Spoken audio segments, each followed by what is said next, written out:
Allez, ça y est, on est prêt à partir. Bonjour à tous, bonjour à toutes. Hyper content d'être là. Hyper content d'être à Paris. Déjà, j'ai le droit de mettre mon t-shirt dans mon pantalon, c'est la classe. Merci pour votre accueil. Donc, pour ceux qui ne me connaissent pas, je m'appelle Grégoire, sous un pseudonyme de Major Mouvement, et j'ai plusieurs casquettes. Je suis kiné, je suis thérapeute manuel, je suis enseignant en thérapie manuelle, je suis créateur de contenu sur les réseaux sociaux, je suis conférencier, et je suis auteur. J'ai écrit 2 livres et aussi occasionnellement chroniqueur télé. Aujourd'hui, la raison pour laquelle je suis là, c'est pour vous parler de bien-être, pour vous parler de légèreté, vous parler de tous les pouvoirs absolument incroyables de votre corps pour vous faire du bien, avec des astuces simples.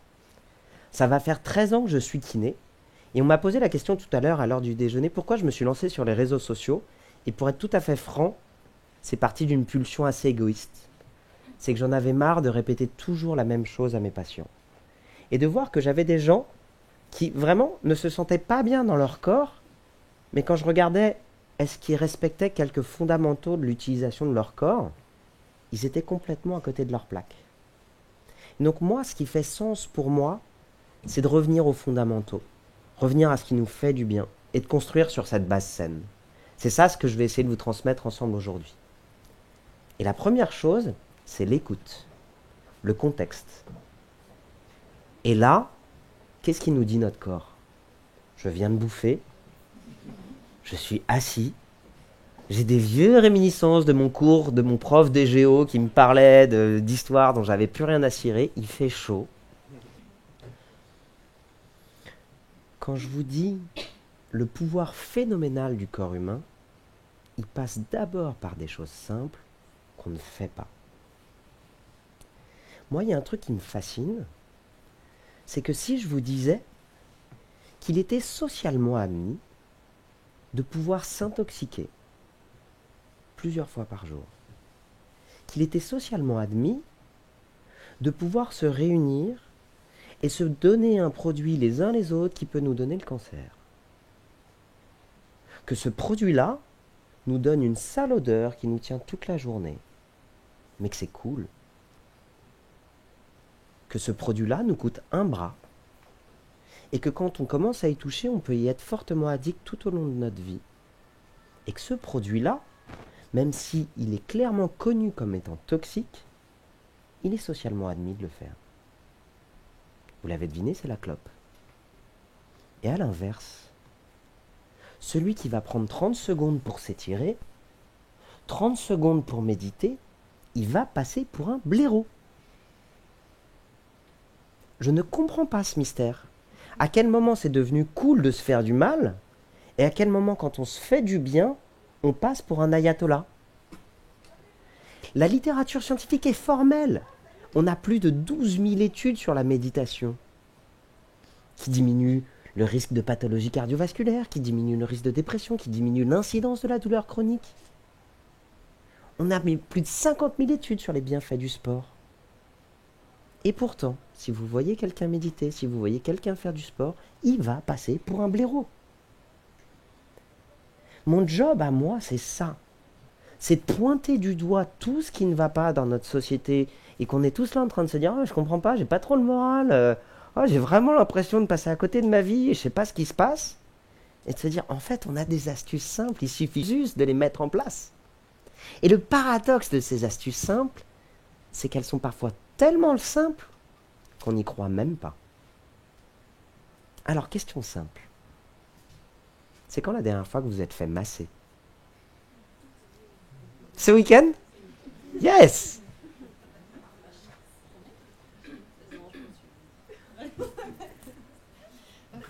Six mois. Ouais, 2 mois.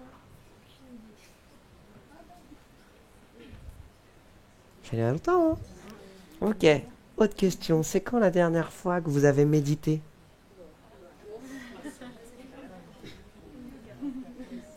C'est quand la dernière fois que vous avez fait du sport?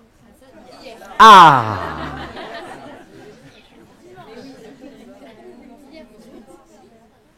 C'est quand la dernière fois que vous avez dormi de plus de 8 heures?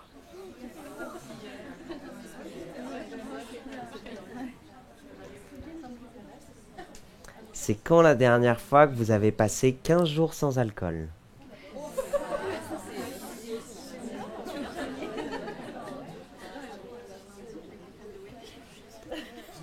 Attention, la prochaine, elle pique. Hein.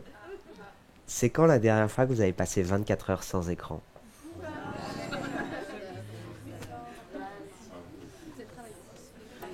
J'aimerais que vous preniez un petit temps.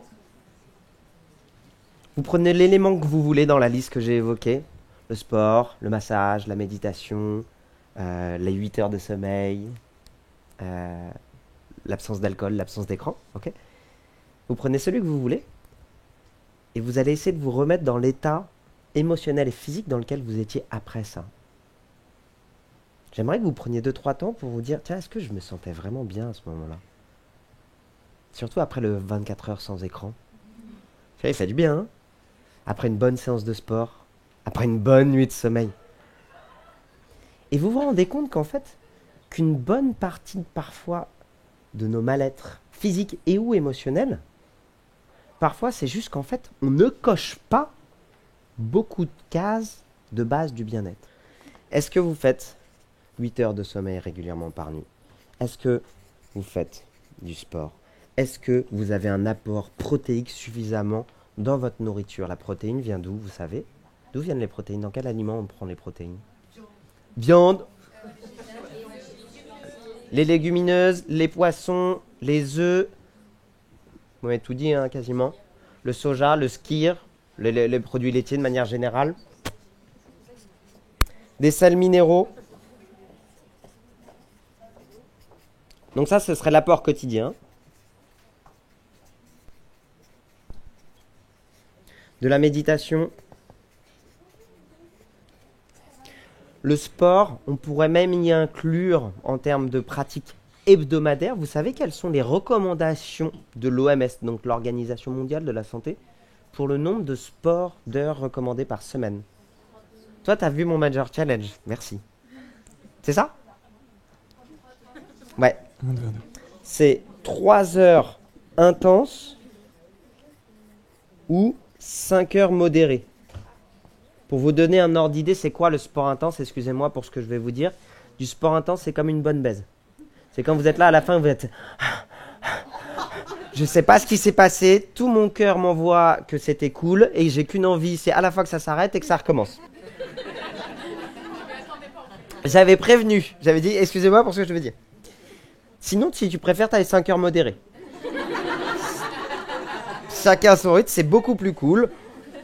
C'est comme le slow sex, ça s'arrête jamais, c'est très cool aussi. Alors, tu as ça, bah justement celle d'après, du sexe de qualité, une bonne hydratation, pas d'alcool, évidemment, pas de stupéfiants et drogue et tout ce que vous voulez, pas d'écran, ou du moins surtout ce qu'ils recommandent dans le pas d'écran, c'est pas de binge écran et pas de chaîne d'infos non-stop. Si vous cumulez tout ça, c'est probablement ce qui est le plus proche d'un super humain que vous pourriez être dans votre vie.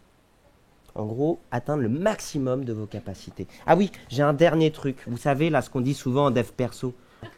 Avoir un pourquoi fort. Un deep purpose. L'idée de cette liste, c'était de se dire, si jamais j'arrive à cumuler ça, c'est ce qui va vous permettre d'être le plus proche de votre plein potentiel. On va dire, ok Greg, mais en fait, c'est hyper chronophage, c'est un besoin d'attention permanent, et c'est quasiment organiser toute ma vie pour que ça tourne autour de ça. Ce qu'on va se dire, c'est qu'on va faire l'inverse. Si je vous demande, aujourd'hui, combien de ces choses-là vous mettez quotidiennement dans votre vie? Est-ce que vous faites les 8 heures par jour? Les 8 heures par nuit, pas ouf. Est-ce que vous faites le sport? Peut-être 2 à 3 fois par semaine. Est-ce que vous mangez suffisamment de protéines? Pas forcément. Est-ce que vous prenez suffisamment de sels minéraux autrement que dans vos bains? Je ne suis pas sûr. Est-ce que vous méditez quotidiennement? Je ne pense pas. Est-ce que vous faites 3 heures à 5 heures par semaine? Franchement, c'est chaud à caler. Est-ce que vous avez du sexe de qualité? Je vous le souhaite tous les jours. C'est quand même peut-être un peu beaucoup. Mais bon, chacun sa libido. Est-ce que vous avez une bonne hydratation? Pour le coup, je vous ai vu et j'ai l'impression que vous buvez toutes et tous plutôt bien. Pas d'alcool, j'en sais rien. Mais honnêtement, avec une vie parisienne, c'est assez difficilement compatible. Pas de stupéfiants, j'en sais rien. Pas d'écran toxique, franchement, avec nos vies, c'est très compliqué. Et avoir un pourquoi fort, je vous le souhaite à tous et à toutes. Et donc, en fait, la question est de se dire, combien de cette liste de base, combien d'éléments de cette liste de base j'ai dans ma vie pour me construire un corps et une tête en bonne santé. Et on se rend compte qu'on a des vies qui ne nous permettent pas vraiment de développer ça.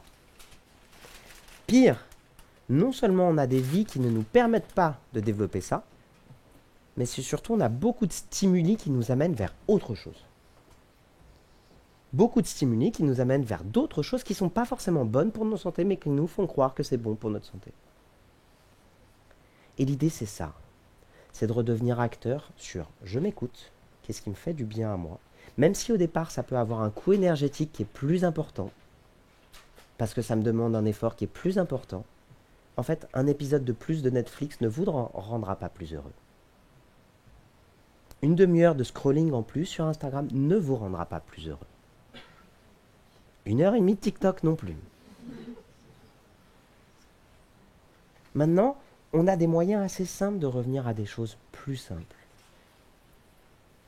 On va commencer par un de mes préférés, le mouvement. Le mouvement est un moyen simple de vous reconnecter à votre corps, de vous réapproprier des sensations. Quelque chose d'assez nouveau, et c'est ce qu'on va voir ensemble, c'est que si pendant, probablement, au moins à ma connaissance, les 60 dernières années du système médical dont je suis issu, et c'est comme ça qu'on me l'a appris, et c'est même comme ça que je l'ai enseigné, je vous aurais dit, c'est moi qui ai la réalité, c'est moi qui ai raison, et vous devez m'écouter. Ah bah je peux vous dire que pendant le Covid, on s'est bien rendu compte que ça ne marchait pas du tout comme ça. Mais même au-delà de ça, aujourd'hui, de ce qu'on sait, et c'est ce qu'on va voir ensemble, c'est que moi, je vais vous donner un outil. Vous allez prendre l'outil que je vous donne, vous allez le tester, et c'est vous qui allez me dire, bah Grégoire, ça me plaît, ou Grégoire, ça me plaît pas. En fait, aujourd'hui, de ce qu'on sait, c'est que sur le mouvement, c'est un peu comme sur l'alimentation. J'aurais beau vous donner le meilleur Pokéball au quinoa et au saumon, si vous êtes vegan, ça ne vous plaira pas. Si vous êtes allergique au quinoa, ça ne vous plaira pas. Mon seul moyen de savoir si le mouvement est bon, c'est vous demander, ok, quand je vous le donne, c'est mieux, c'est moins bien, ou c'est pire. Et ainsi, en fait, vous n'aurez pas un seul mouvement unique, vous aurez la capacité d'apprendre ce qui est bon pour vous et ce qui n'est pas bon pour vous. Et j'ai une conviction très profonde, c'est que la médecine de demain sera une médecine ultra individualisée. Non pas parce que nous, on sera meilleurs, mais parce que vous serez meilleurs pour comprendre ce qui se passe dans votre corps.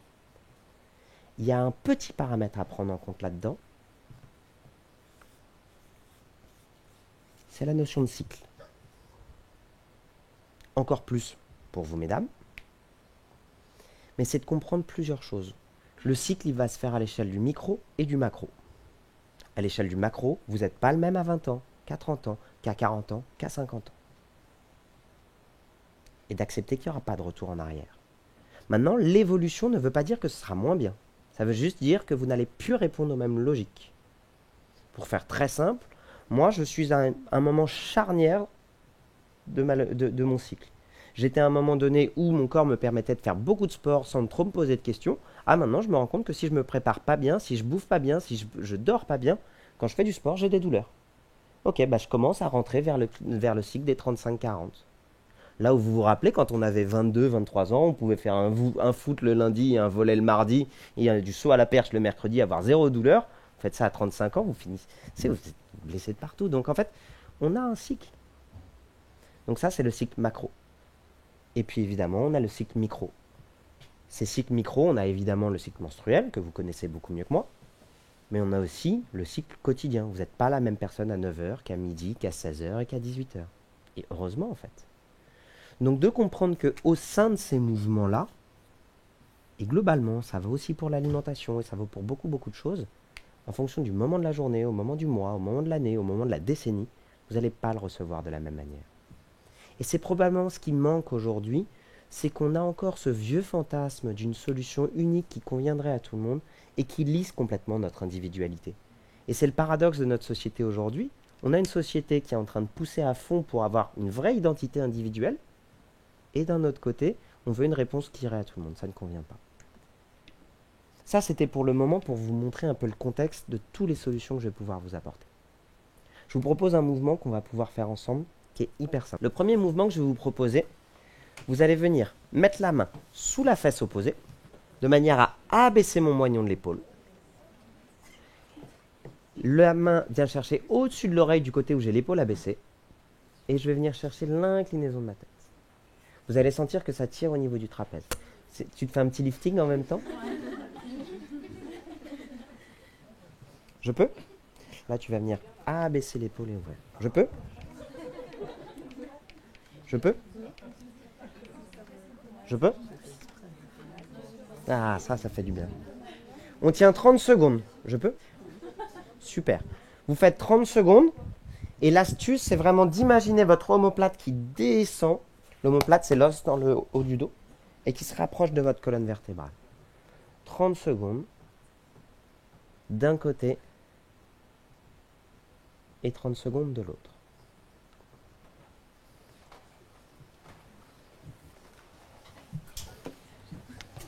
Vous me faites l'autre côté? Quand vous faites des étirements, ce que je vous propose, c'est d'accepter que la douleur ou l'inconfort me fasse ça. Ah, ça augmente un peu et après ça diminue. Alors, question. Pour qui est-ce que ça a fait du bien de lever la main?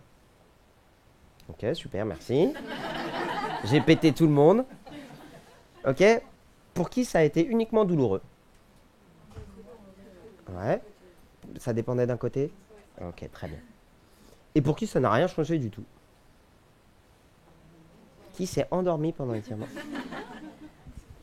Vous vous rappelez ce que je vous ai dit tout à l'heure, que les connaissances au niveau du corps humain ont changé? Ce n'est plus à moi de vous dire quel est le bon mouvement, mais que c'est à vous de me dire ce que vous aimez, ce que vous n'aimez pas. Donc qu'est-ce que j'en garde comme consigne? C'est que pour tous ceux qui ont bien aimé l'étirement, eh ben, c'est que vous aimez bien les étirements des trapèzes. Pour ceux pour qui c'était moins confortable, eh ben, c'est que j'ai bien touché une structure qui n'était pas très agréable, mais dans le traitement que j'ai proposé en termes de quantité et ou de qualité, ce n'était pas adapté. Donc ça veut dire qu'il y a bien peut-être une petite problématique au niveau des cervicales, mais ce n'est pas un étirement qui vous convient, c'est autre chose. Et ça, c'est génial de considérer ça comme ça. Parce qu'au-delà de l'étirement des trapèzes, demain, quand vous allez faire du sport, et que vous allez de nouveau être face à un mouvement qui n'est pas forcément confortable, vous allez dire, ah mais qu'est-ce qu'il m'avait dit Grégoire? Peut-être à l'écoute de mes sensations. Est-ce que c'est très inconfortable et la douleur augmente? Ok. Si jamais ça fait ça quand je fais un mouvement, c'est qu'il n'est pas fait pour moi et c'est ok. De la même manière que vous n'aimez pas tous les aliments, vous n'allez pas aimer tous les mêmes mouvements. Si par contre, quand je le fais, au départ c'est un peu moins bien et après c'est mieux, et après, waouh, c'est trop cool, bon, bah, c'était juste quelque chose qui était un peu nouveau. En ce moment, bah, mon corps, il n'était pas hyper bien capable de l'encaisser, mais finalement, quand on le répète, ça va de mieux en mieux. Soit c'était directement cool. Ok, c'était un mouvement qui était bon pour moi. Et ça, c'est ce dont on manque cruellement. C'est une des raisons pour lesquelles les gens ne font pas les choses simples, c'est qu'on essaie de proposer une solution générique qui devrait convenir à tout le monde, et puis quand ça ne convient pas aux gens, les gens laissent tout tomber. Alors que parfois, il faut juste apprendre à tâtonner. Et vous allez voir, on va changer un seul paramètre, qui va changer pas mal de choses. Je vous ai demandé de mettre la main sous la fesse opposée, et de venir juste amener la main au niveau de l'oreille. Là, ce qu'on va faire, donc vous restez assis, ce que vous allez faire, c'est que la main, au lieu de venir chercher au niveau de l'oreille, elle va venir chercher derrière le sommet du crâne, enfin derrière la base du crâne, et vous allez cette fois envoyer la tête légèrement vers l'avant, de manière à étirer non plus seulement le trapèze, mais un autre muscle qui s'appelle l'élévateur de la scapula, avec légèrement d'inclinaison. Tac. Tac. Tac. 30 secondes d'un côté, 30 secondes de l'autre. Si jamais il y a des gens qui se sont pas à l'aise, si jamais je m'approche d'eux ou que je mets les mains sur eux, vous me le dites avant.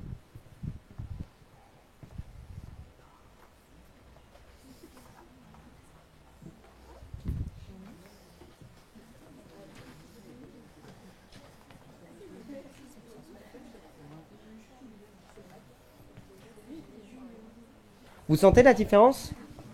Il est plus agréable celui-là, non? Ouais. Donc vous voyez que parfois, juste un seul mouvement, il suffit de changer un tout petit peu une direction, on n'est plus sur le même muscle et ça fait du bien. Je vais vous proposer un autre truc là, globalement, pour tout le monde, ça va faire du bien. Ce que vous allez faire, c'est que vous allez venir chercher des tours d'épaule. 10 dans un sens, 10 dans l'autre. Normalement, il y a pour tous ceux qui font du bachata, là, qui vont très vite vouloir commencer à travailler en dissocié. Là, je sais pas pourquoi vous voulez toujours faire ça pour vous la péter.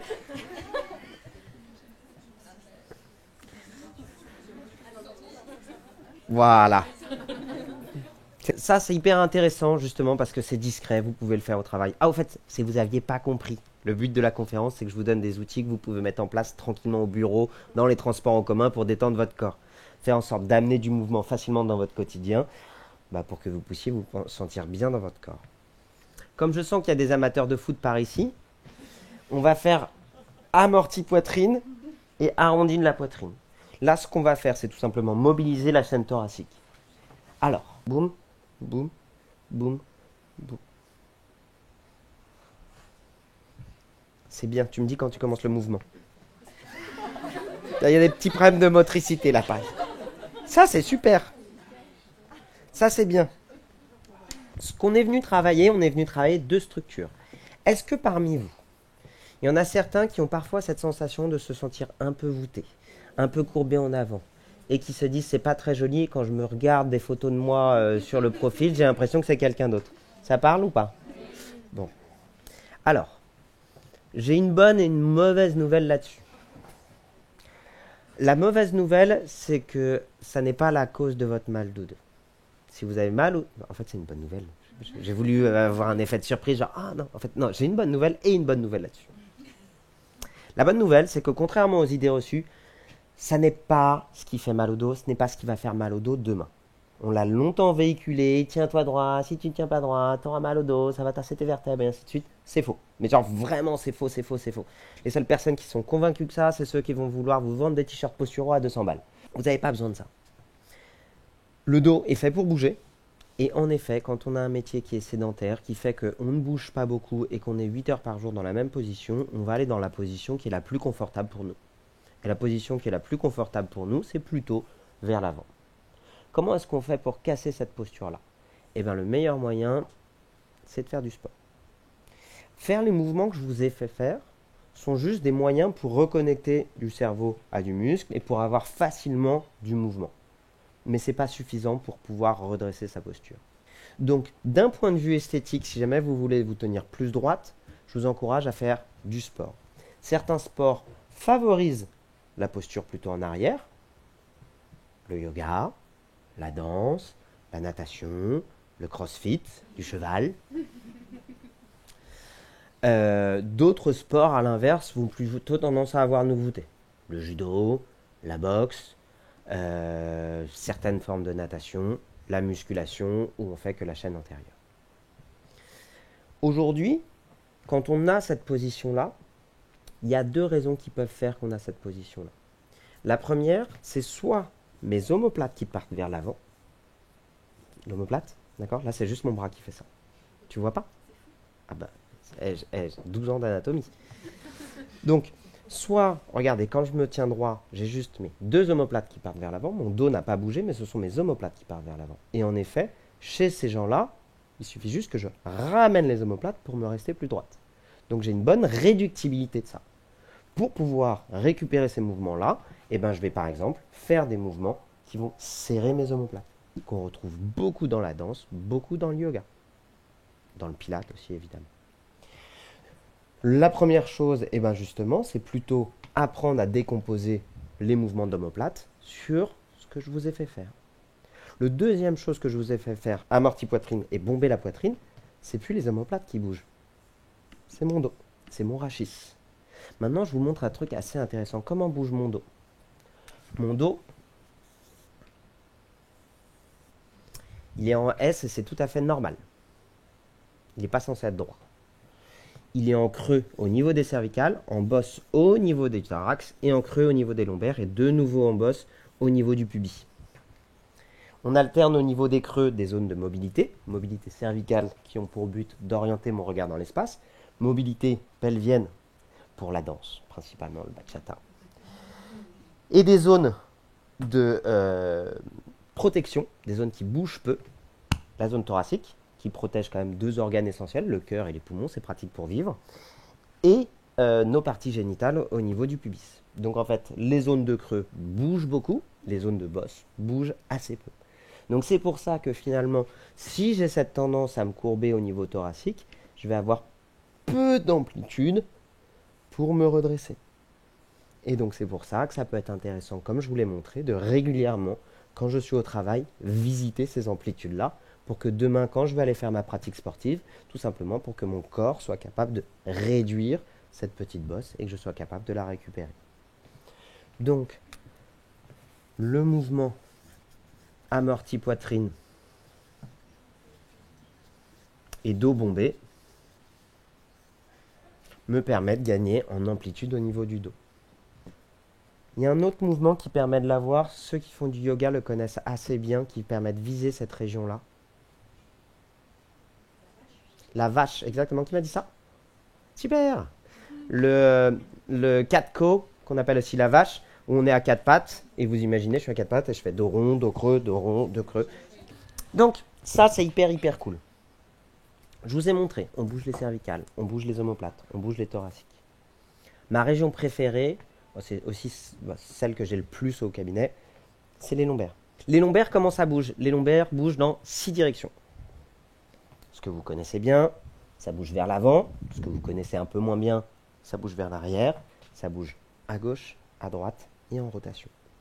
Donc quand vous avez envie de vous étirer le dos, la plupart du temps, ce que les gens vont faire, c'est « Ah, ça fait du bien quand je fais ça, ok, c'est cool. » Mais je vous invite aussi beaucoup à faire ça. Et en fait, ça fait beaucoup plus de sens de faire ça puisque vous passez 80% de votre temps assise sur une chaise. Donc venir étirer votre dos vers l'avant, c'est bien parce que étirer un muscle, ça fait toujours du bien. Pour ça, vous pouvez le faire en vous penchant en avant. Vous pouvez tout simplement venir chercher à enrouler vertèbre par vertèbre par vertèbre par vertèbre pour descendre. Et après revenir, ça c'est excellent de le faire 10 à 20 fois par jour. Et après, vous pouvez faire l'inverse. Je mets les 2 poings dans le bas du dos et je vais venir chercher loin en arrière.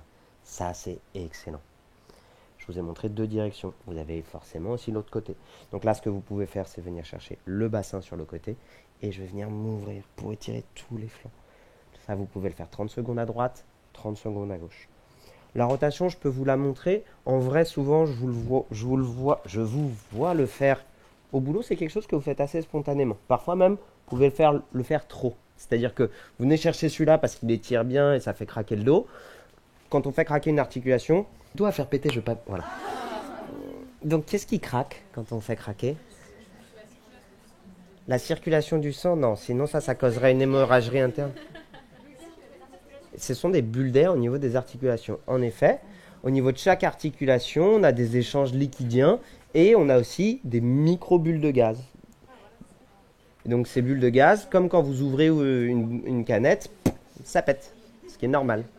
Et c'est pour ça qu'il faut attendre 20 minutes pour que ça le génère de nouveau. De ce qu'on sait, c'est que c'est ni bon ni mauvais, c'est neutre. Donc quand on vous dit arrête de faire craquer les articulations, c'est pas mauvais. Cependant, c'est pas mauvais dans le sens où ça n'use pas plus les articulations. Par contre, ce qu'on sait aujourd'hui, c'est 2 cas qui sont assez intéressants. C'est que moi, je sais faire craquer les articulations. Ça peut être intéressant sur certaines étiologies articulaires, on ne va pas en revenir. Mais c'est que quand vous allez chez l'ostéo, le chiro, le thérapeute manuel et ainsi de suite, et que vous ne voulez pas que ça craque, la technique sera contre-productive. Donc vraiment, si jamais demain vous allez consulter et que vous n'aimez pas ça, dites-le en amont. Je ne veux pas de technique qui craque. Et s'il insiste, c'est une faute professionnelle. On sait aujourd'hui que les gens qui ne veulent pas que ça craque pour X raisons de leur construction et de leur vécu, si jamais on leur fait des techniques qui craquent, ça peut leur faire plus mal, alors que c'est juste le cerveau qui se surmanifeste. Point 1. Point 2. Si vous avez tendance à régulièrement vous faire craquer, ça peut créer une forme d'addiction au craquage. Parce qu'en fait, quand on va venir se faire craquer, ça envoie un message au système nerveux central, un peu de « Ah, cool, ça fait du bien, ça détend ». Et le cerveau, il aime bien les trucs qui détendent. Du coup, il va te demander de le faire régulièrement. Donc, à part te créer une propre addiction à ton propre corps, bon. Pourquoi je vous disais ça? Vos lombaires, vous pouvez évidemment les bouger directement sur la chaise. Comment est-ce qu'on fait ça? Eh bien, comme tout à l'heure, je vous ai montré au niveau de la chaîne thoracique, on peut faire la même chose au niveau des lombaires. Donc, au niveau des lombaires, le plus simple, c'est de le faire à partir du bassin. Et là, ce que vous allez faire, alors je vais passer pour un con, mais comme je vais être le premier à passer pour un con, vous allez tous pouvoir passer pour des cons aussi. Donc, vous allez faire le mouvement du bassin qui part vers l'avant, puis le bassin qui part vers l'arrière. Vous pouvez le faire directement sur la chaise. C'est le mouvement qu'on appelle de antéversion, rétroversion. Et vous allez voir que la compensation du bassin sur ça, c'est les lombaires qui vont aller dans un sens, puis dans l'autre. L'image, c'est d'imaginer que quand vous bougez et que vous amenez le bassin vers l'arrière, vous imaginez que vous pissez au plafond. Et à l'inverse, quand vous amenez le bassin vers l'avant, vous imaginez que vous sortez à fond les fesses. Normalement, vous devriez y arriver au bout d'une dizaine de répétitions. Vous ne devez pas avoir besoin d'engager vos abdominaux, c'est vraiment les muscles propres du bassin qui font ça. Et petit à petit, ça doit être un mouvement assez doux. Si vous avez fait de la danse, pour vous, c'est super facile. Si vous avez fait de l'haltérophilie, c'est plus compliqué. Tout à l'heure, je vous avais dit que le mouvement du bassin bougeait dans 6 directions. Là, on en fait 2, mais on peut avoir aussi la même chose sur le côté.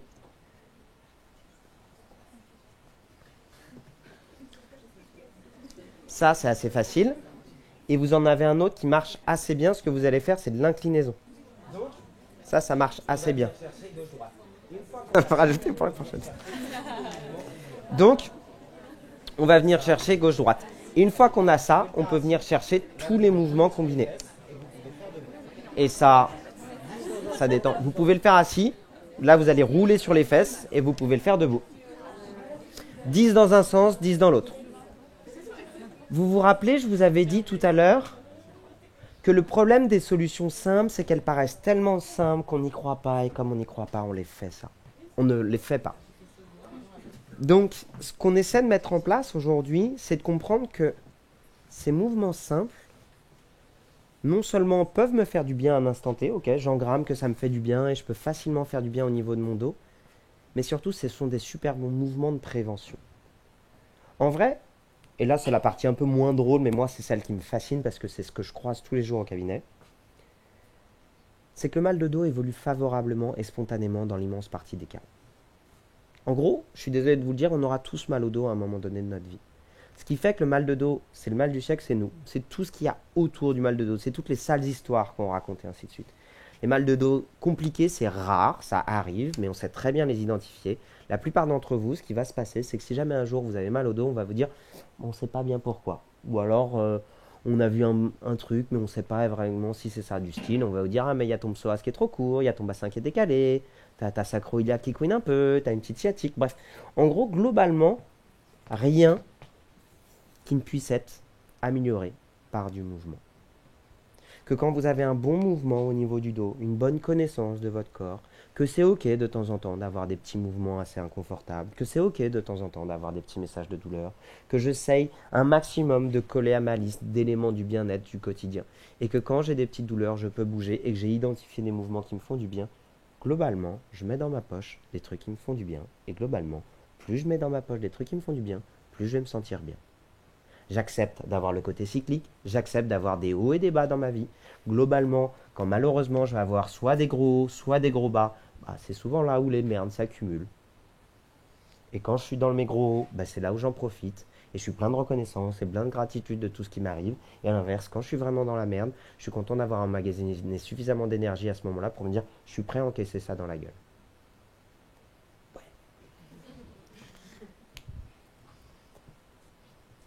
Un de mes mouvements favoris, le piriforme. Alors, celui-là, je vais avoir du mal à le faire parce qu'il faut être debout. Vous allez croiser les deux jambes comme ça, assis en tailleur. Et là, ce que vous allez faire, c'est que vous allez venir vous pencher en avant. Yes. Et là, vous allez sentir que ça tire à fond dans la fesse.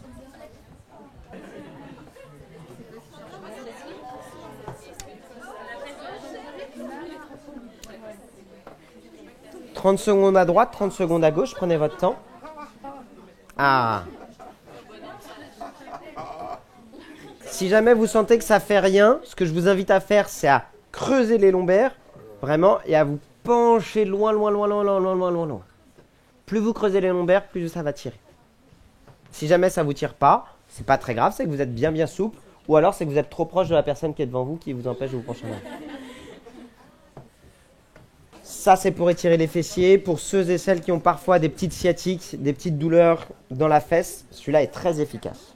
Donc en faisant ça, vous vous êtes reconnecté à votre corps, vous avez fait un peu un body scan. Je suis venu chercher tout mon corps, je suis venu chercher toutes mes articulations, je suis venu amener du sang, des hormones, du bien-être notamment. Je suis venu amener de l'oxygène dans mes tissus. Et ça, votre corps va vraiment beaucoup apprécier. Ce qu'il a du mal à vivre, c'est le fait d'être toujours dans la même position. Donc non seulement vous avez pris du temps pour vous, socialement, bah, ça se passe bien, ça se passe toujours mieux quand on est ensemble, quand on le fait à plusieurs. Mais c'est pas complètement déconnant de le faire pendant 5 minutes. Il n'y a rien qui donne vraiment, vraiment l'air ridicule. Que socialement, j'admets qu'il y ait parfois des gens qui rigolent un peu quand je le fais, mais c'est ok en fait. Moi, j'ai pas de problème à me faire du bien. Et puis voilà. Ça roule? Est-ce que vous avez des petites questions par rapport à ce qu'on a évoqué ensemble? Du coup, je disais, est-ce qu'il y a un moment de la journée où c'est plus propice à faire du coup cette routine-là, ou c'est nous qui choisissons, on va dire C'est toi qui choisis. Principalement, l'idée c'est de le faire. Certains d'entre vous vont préférer le faire le matin, d'autres après le déjeuner, d'autres en fin de journée, d'autres 3 fois. Donc vraiment, c'est quand toi tu préfères. Ce qu'on sait aujourd'hui, et c'est pareil pour la pratique sportive, c'est que vous pouvez faire du sport quand vous voulez, du moment que vous le faites. La seule petite recommandation qu'on a, c'est ceux qui sont comme moi, qui font des sports violents, donc des sports de contact, du rugby, du hockey ou des sports de combat. On recommande de ne pas les faire dans la mesure du possible 3 heures avant le coucher. Parce que ça sécrète beaucoup, beaucoup d'hormones du stress et que ça impacterait la qualité du sommeil derrière. Mais sinon, vous pouvez aller courir jusqu'à 21 heures sans aucun problème. Alors, j'ai une question à propos des étirements. Oui. Le fameux débat de est-ce que c'est bien de s'étirer après le sport ou non? Ce qu'on sait aujourd'hui, c'est que les étirements ne diminueraient pas le risque de blessure, ne diminueraient pas le risque d'avoir des courbatures, n'augmentent pas la taille d'un muscle. Donc en fait, c'est pour ça que ce qu'on va conseiller aux gens, c'est que certains vont aimer s'étirer et d'autres pas. Et donc en fait, le débat, il est principalement sur le fait que comme ça dépend vachement des gens, en fait, à ce jour, on ne sait pas trop. Ce qu'on sait aujourd'hui, c'est que ça servira à rien de faire des étirements à type de stretching avant le sport. Donc typiquement, c'est des gens que tu vois avant d'aller courir qui vont faire ça. Ça, on le sait, c'est contre-productif, ça augmente le risque de blessure, de claquage et ainsi de suite. Après le sport, venir s'étirer de manière passive pour faire ça, si tu aimes ça, que c'est un moment qui est convivial avec les gens autour de toi, que ça te fait des bonnes sensations, fais-le, mais c'est neutre. C'est pas ça qui va diminuer tes courbatures le lendemain. À l'inverse, si jamais t'as pas le temps, ça te fait chier, ne culpabilise pas de pas le faire. Il y a eu il y a eu un courant de pensée qui disait faut pas le faire juste après, faut le faire 2 heures après. Pareil, ça dépend vachement des individus.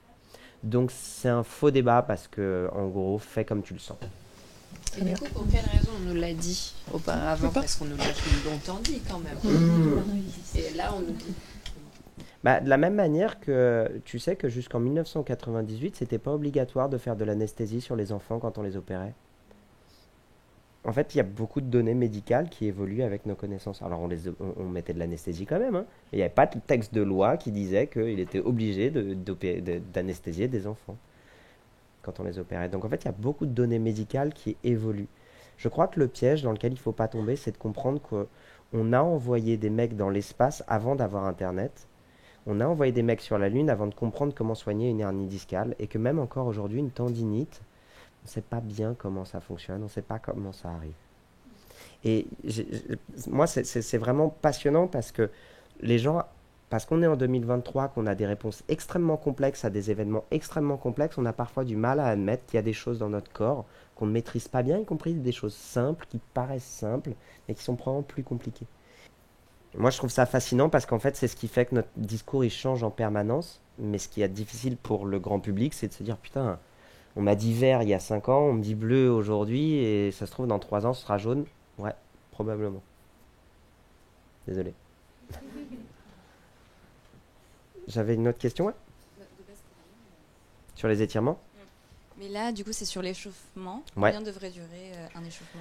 Ah, c'est une bonne question. Très honnêtement, il y a différentes philosophies sur l'échauffement, mais de ce qu'on sait, c'est que déjà d'avoir une base de... Enfin, le meilleur échauffement, je dirais, ce serait quasiment 12 minutes. Ce serait entre 4 et 8 minutes d'échauffement cardio. Donc vraiment, je suis sur un tapis de marche, je suis sur un vélo et je monte crescendo en cardio. Donc on peut te dire que, à part ceux qui font de la préparation physique, personne ne va faire ça comme échauffement. Et de deux, faire un échauffement pour quelqu'un qui va aller courir, ça veut juste dire avoir une activité à 10, 20, 30, 40% de l'intensité dans laquelle tu vas y mettre. Donc en gros, marcher, c'est un bon échauffement pour aller courir. Donc tu commences par marcher pendant 200, 300 mètres, et après tu vas commencer par faire des petits sauts, après tu vas faire des petits mouvements de cheville, des petits talons-fesses, et ça marche relativement bien. L'idée, c'est juste de préparer ton corps à l'effort. Vu que nous, on parle vachement de la question de la santé mentale, Oui. du bien-être in and out, moi, je souffre d'anxiété et de stress, et ça a tendance à me causer des douleurs, que ce soit dans la nuque ou dans les omoplates. Qu'est-ce que tu recommanderais pour les personnes qui souffrent de ce type de problème? Alors, c'est hyper intéressant. Ce qu'on sait aujourd'hui, c'est que pendant longtemps, et je vais m'inclure dedans, on pensait que les kinés s'occupaient que du corps. Et aujourd'hui, c'est ce que je vous expliquais, notamment par rapport aux maux de dos.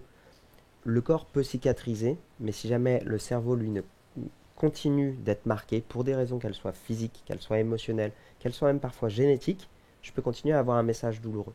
La douleur est beaucoup plus complexe que ce qu'on pensait à l'époque. Et aujourd'hui, par rapport à ça, en fait, les stratégies qu'on va proposer aux gens, ça va être des stratégies qu'on va expliquer de cognitivo-comportementales. Donc soit, alors c'est moins ma spécialité, mais c'est plutôt des psychothérapeutes qui vont essayer de t'accompagner sur identifier les éléments qui vont être des triggers pour toi, savoir dans quelle mesure est-ce que c'est des triggers sur lesquels on va pouvoir travailler et petit à petit y être confronté et au bout d'un moment faire en sorte qu'ils arrêtent de te déranger, soit au contraire, clairement les identifier pour t'en éloigner quand tu n'arrives pas à les traiter. Donc c'est pas un mythe le fait qu'on peut se créer des maux de dos mentalement. Non, c'est plus qu'une très grosse réalité en fait. L'exemple que je vais te donner est le suivant. Et vous pouvez tous le faire pour comprendre ce que ça veut dire la douleur chronique. La douleur chronique, c'est quand c'est ton cerveau qui te nique. C'est que le système central de la douleur, c'est ce que j'ai dessiné là dans notre cerveau, ça fonctionne exactement comme le goût, ça fonctionne comme l'odorat, comme notre capacité à apprendre la langue française ou à apprendre le piano, on peut apprendre la douleur. Et que cette douleur, on peut à la fois l'apprendre et parfois elle peut bugger dans cet apprentissage. Et ce qui la fait bugger notamment, ce sont les éléments traumatisants de notre histoire. Comment est-ce qu'on détecte ces douleurs chroniques-là ? Ce sont des douleurs chroniques qui vont souvent avoir une histoire assez particulière. Des histoires de vie, ça c'est mon job. Ce sont des douleurs qui vont parfois paraître anarchiques. C'est-à-dire que parfois elles vont venir, parfois elles vont partir. Ce sont des douleurs qui vont être parfois complètement intenses sans aucune raison particulière. Ce sont des douleurs qui vont parfois être à droite, parfois à gauche, parfois en bas, parfois à droite. En gros, c'est des douleurs qui ne sont pas forcément liées par un lien de cause à effet direct. Ça, c'est de la douleur chronique. La difficulté de ça, c'est qu'on pourra passer toutes les imageries qu'on veut, ça ne se verra pas à la radio, ça ne se verra pas à l'IRM. Et qu'est-ce que va vous dire votre médecin traitant ? Il n'y a rien. Elle est où la douleur ? Dans la tête. Ce à quoi il a raison, mais il n'explique pas tout ce qu'il y a autour. Tout est dans la tête. Donc en fait, le cerveau, c'est littéralement l'unité centrale de tout, et comme n'importe quelle unité centrale, parfois elle peut bugger et elle peut envoyer des messages douloureux. Et donc le stress agit directement sur le cerveau par des systèmes hormonaux. Et dans les choses simples que je vous citais, en fait, tout ça sont des régulateurs hormonaux de tout un tas de facteurs externes et internes. Donc en fait, avoir une bonne régularité des choses simples, ça vous crée un terreau fertile pour que si jamais demain vous ayez des choses moins bonnes qui vous arrivent dans votre vie, ça ne crée pas des mauvaises herbes. Je ne sais pas si je suis clair dans ma métaphore, mais en fait, les choses simples, ça marche. Parce que dans notre vie, on va avoir tout un tas de trucs merdiques, mais elles vont moins prendre dans un terreau sain, en fait. C'est génial. Moi, je peux en parler pendant 4 heures, mais... J'ai plein de questions, mais juste une. La sciatique, Ouais. pourquoi elle vient et comment la faire disparaître, et est-ce qu'elle disparaît à terme ou pas? Alors, je l'ai noté, j'ai oublié de vous le montrer, merci beaucoup Justine. Comment elle vient, j'en sais rien. La plupart du temps, et globalement, c'est aussi pour ça que je vous encourage à faire du mouvement. Les douleurs ostéo-articulaires, en gros des os, des articulations, j'aimerais pouvoir vous dire... Ah non, faut pas que je m'appuie là-dessus. J'aimerais pouvoir vous dire qu'un événement unique les déclenche. Ça, c'est un joli mythe qu'on a. Mais la plupart du temps, à part des chocs directs où il y a un lien de cause à effet fort, c'est plutôt une histoire de goutte d'eau. Et qu'au bout d'un moment, ça déborde et ça crée la douleur. Ce qu'on va retrouver là-dedans, la principale goutte d'eau, c'est la restriction de sommeil. En dessous de 6 heures par nuit, vous augmentez de 30% vos risques de douleurs ostéo-articulaires, juste parce que vous ne dormez pas assez. La deuxième, c'est le stress. Et la troisième, c'est la sédentarité. Donc en fait, juste sur ces 3 trucs-là, ça compose 75% de pourquoi vous pouvez avoir mal dans votre corps. Au-delà de ça, il y a tout un tas de petits facteurs. Un nerf qui fait mal, donc sciatique, c'est une irritation au niveau du nerf sciatique. Le nerf sciatique, je vais vous montrer, c'est assez cool ce que je vais vous montrer, ça marche super bien. Il part de la base du crâne, il descend dans tout le rachis, il sort au niveau des fesses, il passe derrière la fesse, derrière la cuisse, derrière le mollet, sous le pied jusqu'à la pointe du pied. Donc vous pouvez avoir une douleur sciatique, soit ça peut être juste un point, ça peut être juste une douleur dans la fesse, soit ça peut être une douleur dans la hanche, soit juste derrière la cuisse, soit parfois tout ça à la fois, parfois juste dans le mollet. C'est ce qu'on appelle les douleurs irradiantes, ça irradie. Mon origine, elle est au niveau de la sortie de l'émergence de mon nerf, mais je peux avoir sur une ou sur toute partie de mon nerf. Pour ressentir le nerf sciatique, on va le mettre en tension. Je vous invite à le faire, vous allez voir, c'est assez rigolo. Vous mettez les 2 mains dans le bas du dos. Et là, ce que vous allez faire, c'est que vous allez faire comme le mouvement de tout à l'heure au niveau des lombaires. Vous courbez les lombaires complètement.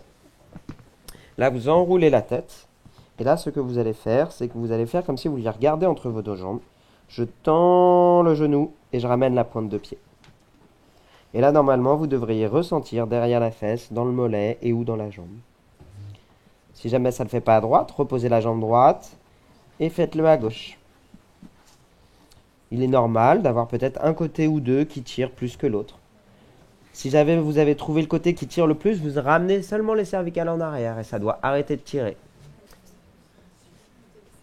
Et maintenant, ce qu'on va faire, c'est que vous allez fléchir la jambe, fléchir la tête. Tendre la jambe, tendre la tête. Et vous me le faites 8 fois.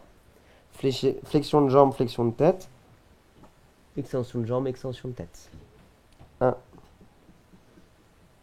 2, 3. Comme d'habitude, le mouvement doit être plutôt confortable. S'il n'est pas confortable et que c'est de pire en pire, vous pouvez arrêter. Si c'est un peu moins bien, puis après c'est mieux, vous pouvez continuer.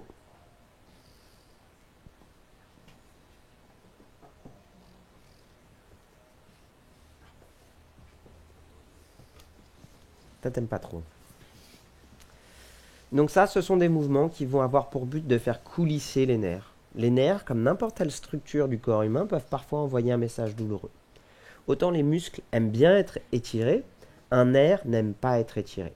Plus vous étirez un nerf, plus il va envoyer un message douloureux. A l'inverse, le nerf, ce qu'il aime bien qu'on lui fasse, c'est qu'on le fasse coulisser dans sa gaine. Et c'est ce qu'on a fait. Comme je vous ai dit qu'il part de la base du crâne, qui descend dans la jambe, en fait, en faisant ça, c'est que j'ai mis de la tension d'un côté, réduit de l'autre, mis de la tension d'un côté, réduit de l'autre, je l'ai fait coulisser. Et donc ça marche très bien pour les douleurs sciatiques.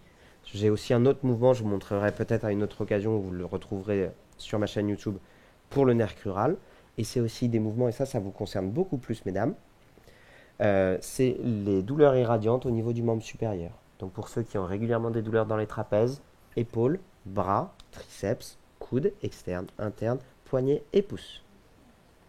Et donc pour ça, les douleurs irradiantes du membre supérieur, si jamais vous êtes concerné, vous venez mettre le coude à hauteur de l'épaule, la main en regard de votre oreille. Yes. Donc là, je dois avoir ici à 90. Et là, ce que je vais faire, c'est que je vais venir faire comme si je voulais répondre au téléphone du côté opposé de ma main et ramener ma main. Je me retrouve dans cette position-là. Et après, je vais faire l'inverse. Je ramène. 1, 2, je tends la poignée. 3, 4. Moins de rotation de tête. Ouais. L'astuce, c'est vraiment, la tête ne tourne pas, elle fait que s'incliner. Comme d'habitude, si vous sentez que ça augmente les douleurs, vous arrêtez. Si au contraire, vous sentez que ça soulage, c'est que c'est plutôt cool. Et repos. Ça vous fait du bien, ça, non? J'ai vu juste. En fait, globalement, les nanas vont plutôt être concernées par les cervicalgies, les névralgies, membres sup, et les mecs plutôt aussi. On est tout bon. Merci à tous pour votre attention, c'était très très cool.